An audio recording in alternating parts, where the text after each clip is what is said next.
Nucleic acid. Nucleic acids are the polymers of nucleotides. There are two different types of nucleic acid. The one is DNA, the other is RNA. DNA is called deoxyribonucleic acid and RNA is called ribonucleic acid.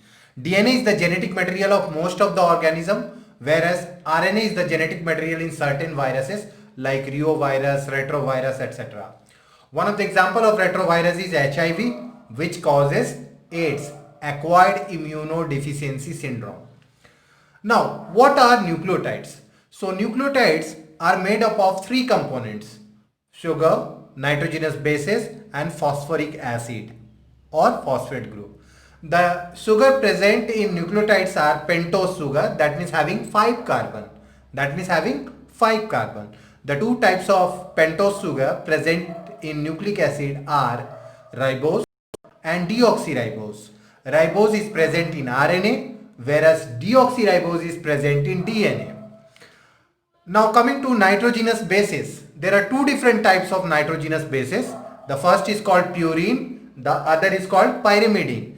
Purine has double ring structure, whereas pyrimidine is a single ring structure.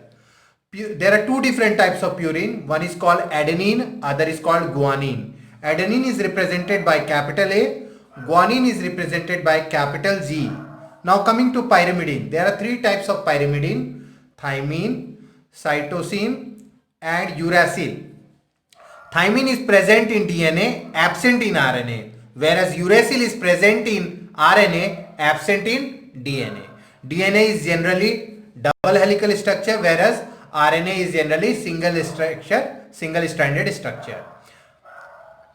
Now coming to phosphate group, PO4 3-. Due to this, nucleic acids are negatively charged. Now, according to Watson-Crick base pairing rule, adenine pairs with thymine with double bond, means double hydrogen bond.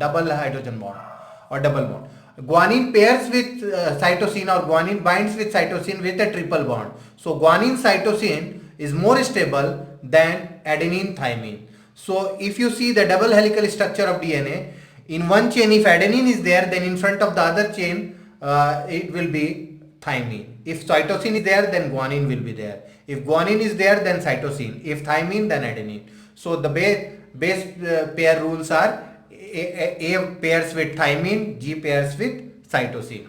The DNA double helical structure which has more GC is more stable than the DNA double helical structure which has more AT.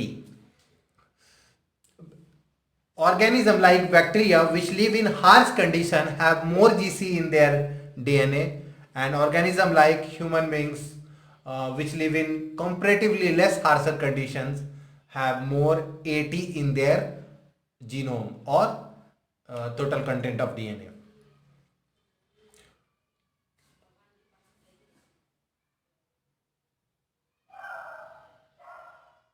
Let's see the structure of beta D ribose which is present in RNA and beta D2 deoxyribose which is present in DNA. This is the pentose sugar which is present in the nucleic acid.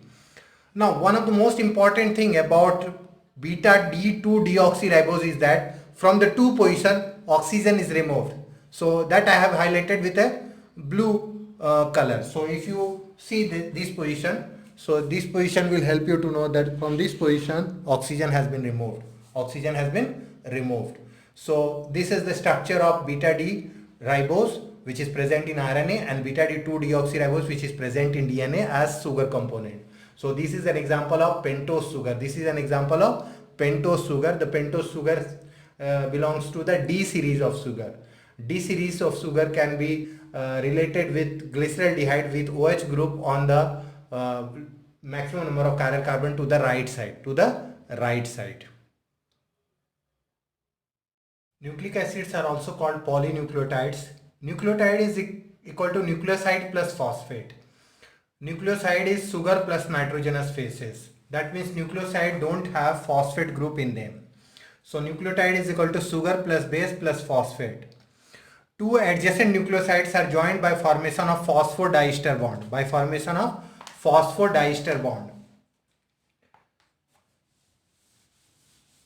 A phosphate group is attached to the fifth carbon of terminal nucleotide with hydroxyl group present at third carbon of another nucleotide.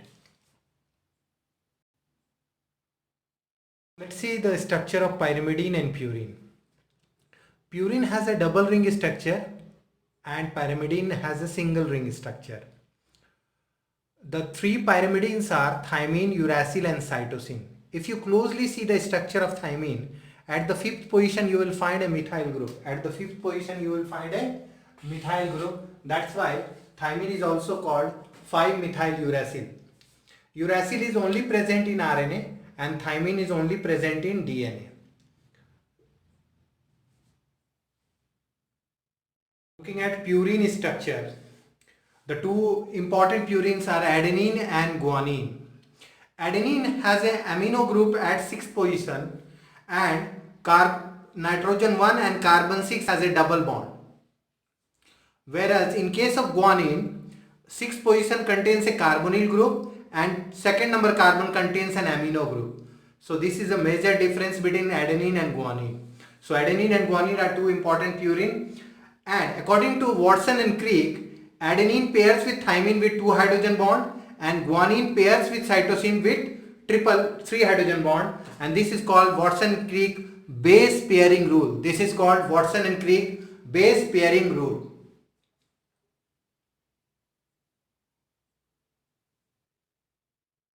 Simplified version of nucleic acid. So base sugar phosphate, whole N, base sugar phosphate. So this sequence is repeated. The trick is BSP, and as you know, BSP is Bahujan Samaj Party, but you will use it for base sugar phosphate. Base means nitrogenous base, sugar means pentose sugar, and phosphate means phosphoric acid derivative PO4 3-, due to which it is acidic in nature. The double helical structure of DNA was given by Watson and Crick in the year 1953. The double helical structure of DNA was given by Watson and Crick in the year 1953. They received the Nobel Prize in the year 1962 with Wilkins. The double helical structure of DNA is complementary as well as anti-parallel.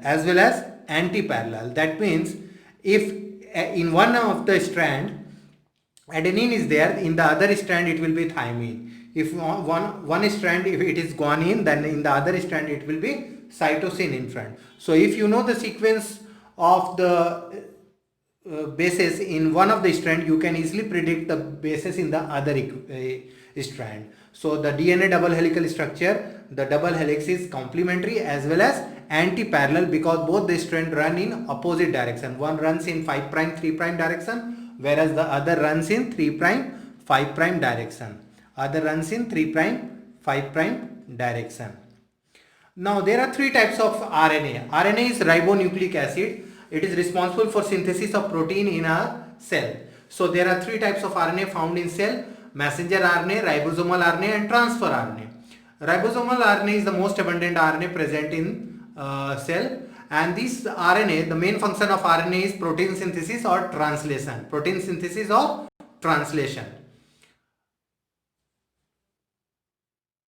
Biological function of nucleic acid. As we know, nucleic acids are very important biomolecules. They are responsible for passing the character from parents to offspring. So that means the character is carried to the next generation by nucleic acids. So DNA is regarded as the blueprint of life. So DNA is the only molecule which is capable of forming its own copy. That means DNA undergoes replication. So formation of DNA from DNA by using enzymes is called replication. DNA also forms messenger RNA. The process is called transcription.